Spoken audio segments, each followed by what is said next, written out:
Assalamualaikum warahmatullahi wabarakatuh dan salam sejahtera bagi kita semua.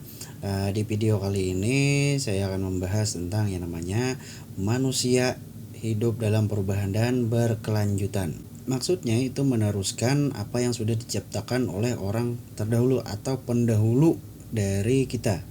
Contohnya itu ada banyak. Salah satunya kita contohkan pada HP atau alat telekomunikasi. Kita kan meneruskan saja apa yang sudah diolah atau dibuat oleh orang yang pertama membuat alat telekomunikasi. Nah, di sini ada yang namanya faktor-faktor yang mempengaruhi perubahan.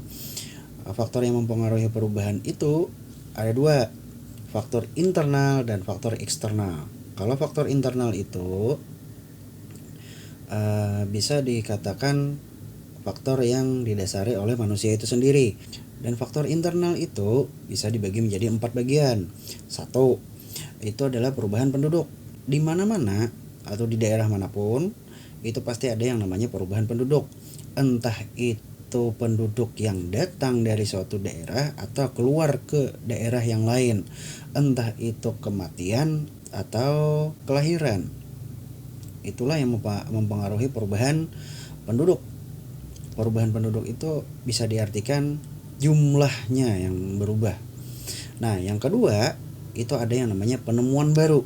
Kalau penemuan baru ini terbagi menjadi 3, discovery, invention, dan inovasi. Nah, baru dengar kan? Oke, kita jelaskan satu persatu. Kalau discovery itu adalah penemuan unsur baru atau ide-ide baru. Nah, contohnya seperti apa? Kalau dulu kita cuma hanya memakai contohnya dulu kita kalau kepanasan tidak ada yang namanya kipas angin atau AC. Nah, sekarang kita sudah bisa menikmati yang namanya AC atau kipas angin. Dari yang tidak ada menjadi ada. Sebelumnya orang cuma memakai kipas yang namanya kipas tangan. Habis itu muncul ide baru, bagaimana sih orang bisa menikmati angin tanpa merasa capek untuk kipas-kipas. Jadi diciptakanlah kipas angin. Setelah itu, nah baru ada AC.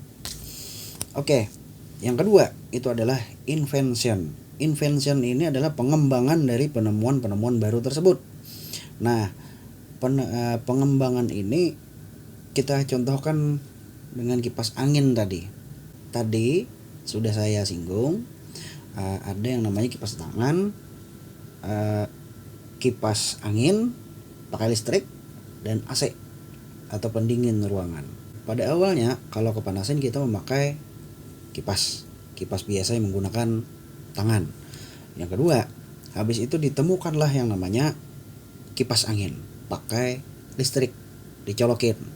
Setelah itu dikembangkan lagi menjadi AC atau pendingin ruangan. Itulah yang namanya pengembangan. Dan yang ketiga itu adalah inovasi. Inovasi ini adalah proses pembaruan dari ide baru dan pengembangan tersebut. Contoh yang lain, alat telekomunikasi. Pada awalnya kita cuma memakai yang namanya kalau mau berhubungan dengan orang, kita mengirim surat. Setelah memakai surat dan ternyata itu sampainya lama, maka orang para pemikir atau para ilmuwan menemukan penemuan baru, yaitu menggunakan handphone. Nah, setelah handphone itu kan cuma bisa telepon dan SMS pada awalnya. Habis itu dikembangkan lagi ada yang namanya internet. Setelah itu inovasinya apa? Pertama, dari segi bentuk, layarnya lebar, memorinya besar. Yang ketiga itu adalah konflik dalam masyarakat. Konflik ini mungkin kalian sudah sering melihat, kalau kasus di Indonesia itu ada kasus konflik antar suku, antar agama, dan antar ras. Kita ambil contoh konflik yang terjadi di daerah Sampit. Itu adalah konflik antar suku. Apakah itu mempengaruhi perubahan? Iya. Pengaruhnya seperti apa? Pengaruhnya itu terjadi pada jumlah penduduk yang ada di situ pada saat itu. Oke, yang keempat, pemberontakan dalam masyarakat. Pemberontakan dalam masyarakat ini jarang terjadi. Kita ambil contoh pada tahun 1960-an itu terjadi yang namanya pemberontakan. Pemberontakan apa itu? Pemberontakan Partai Komunis Indonesia terhadap pemerintahan Indonesia pada saat itu. Itulah yang mempengaruhi perubahan terhadap masyarakat di Indonesia. Oke, bagian B. Tadi kan ada internalnya. Dan yang sekarang itu adalah eksternalnya. Eksternalnya itu yang dimaksudkan dengan eksternal itu adalah di luar kuasa manusia. Contohnya itu adalah faktor alam. Nah, kalau faktor alam kita ambil contoh longsor, gempa bumi, tsunami, dan lain hal sebagainya yang merupakan faktor alam. Bisa terjadi dimanapun, kapanpun, dan pada siapapun. Oke, apakah itu mempengaruhi perubahan? Iya, sangat mempengaruhi dalam perubahan. Perubahannya itu entah dari segi tempat tinggal, kebiasaan, atau dari jumlah penduduknya.